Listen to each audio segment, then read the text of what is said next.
Situata ekonomike e vendit dhe ndikimi në të i krizës financiare botërore është vënë në qendër të debateve politike në Tiranë, pasi Fondi Monetar Ndërkombëtar uli parashikimin për rritjen ekonomike.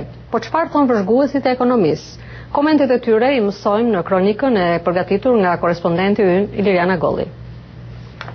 Analistë ekonomisë shqiptare kanë pak dallim nga njëri tjetri kur komentojnë për pasojat që Shqipëria po merr nga kriza ekonomike botërore. Këto pasoja sipas tyre duheshin njohur dhe përballuar disa muaj më parë.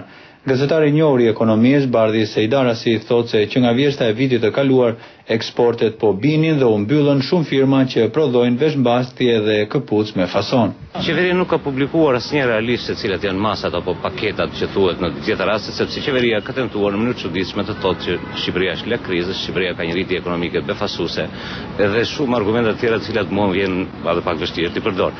Kriza është krizë, ndikimi i saj prek jo vetëm shtetet si Shqipëria në zhvillim e sipër apo në tranzicion, por dhe shtetet të përfuqishme perëndimore. Sepse është krizë, është një krizë e tillë që efektet i ka të shumta dhe të gjithanshme.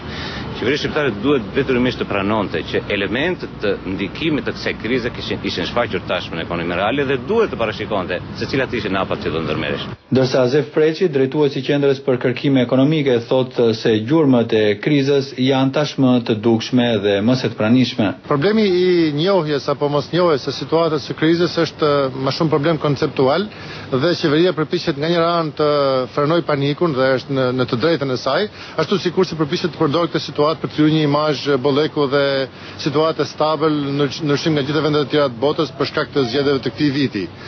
Kriza është një fenomen kompleks që nga shkurtimi i prurjeve të migracionit, zhvlerësimi i monedhës tonë kombëtare, frenimi i kreditimit të ekonomisë nga bankat, përkeqësimi i situatës së eksporteve të tjera, këto janë tregues kryesorë që tashmë janë prezente dhe nuk ka nevojë të komentohen. Nga ana tjetër, përfaqësuesit të qeverisë pohojnë se zhvillimet ekonomike po ndiqen me kujdes dhe po merren masa lehtësuese për të përballuar efektet që kriza botërore sjell në Shqipëri, por pa hequr dorë nga parashikimet për investime dhe rritje pagash dhe pensionesh. Dhe nga ana tjetër do të konfirmoj se qeveria do të vijojë të mbajë kontingjenca të mëdha në buxhetin e shtetit, por përballuar rrezikët e mundshme, qoftë rrezikun e të ardhrave, qoftë dhe rreziqet të tjera të mundshme që mund vinë nga presioni i krizës ndërkombëtare në sektor të ndryshëm të ekonomisë. Guvernatori i Bankës Qendrore të Shqipërisë Ardian Fullani paraqiti këtë javë në parlament raportin vjetor ku theksohet se gjatë 2009-s vendi do të përballet me mungesën e kreditimeve dhe hyrjen e kapitaleve të huaja në valutë.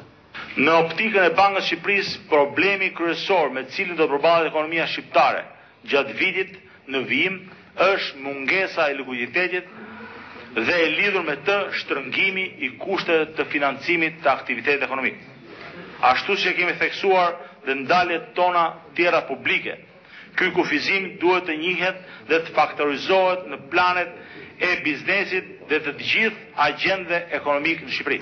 Nga ana tjetër, analisti Zef Preçi thotë se vendi ka nevojë për një paketë antikrizë, por sipas tij rruga më e mirë është që vetë njerëzit të shtojnë punën në bujqësi në fshat dhe në industrinë e qytetit. Mendoj se rruga më mirë është që qeveria të heqë dorë nga arbitrariteti, kryesisht nga referencat, për t'i dhënë mundësi që tregu i punës të funksionojë. Është më mirë që punëtorët të rinë në punë se sa të përballemi me shkurtime masive të vendeve të punës.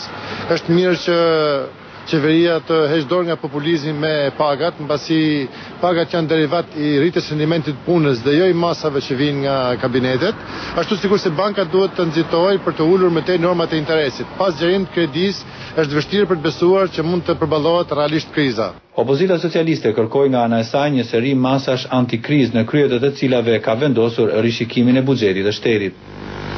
Kthimi i buxhetit në realitet është i domosdoshëm sot. Kjo do të thotë që buxheti të mos shihet më si një fes ku futen duart për të bërë shpenzime me qëllim elektoral, po shihet si një pasuri e përbashkët që duhet administruar me shumë kujdes.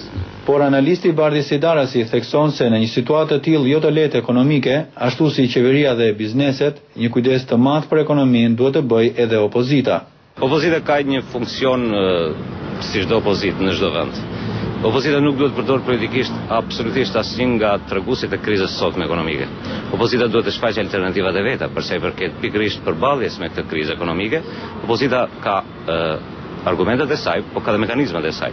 Në Komisionin Parlamentar të Ekonomisë dhe të Financave, në Komisionin e Ligjeve, në Kuvendin e Shqipërisë, por dhe në takimet që duhet të bëjë dhe duhet të bënte opozita me ata që preken, me atë sektor që preken, duhet të shfaqë alternativat e veta. Sigurisht tani mund të kërkohen shumë gjëra, po disa gjëra kanë rradhën e tyre dhe nuk është të thënë që duhet të kërkohen në këtë moment. Fondi Monetar Ndërkombëtar ka ulur parashikimet për rritjen ekonomike të Shqipërisë gjatë 2009 nga 0 deri në 1%. Fondi u propozoi zyrtarëve shqiptar që të mos ndërmarrin veprime të ndjeshme për ekonominë si rritja e pagave dhe investimeve, sepse po bëhet gjithnjë më e vështirë që të gjenden financime dhe kredi të jashtme apo edhe të brendshme. Për Zërin e Amerikës, Iliriana Golli, Tiranë.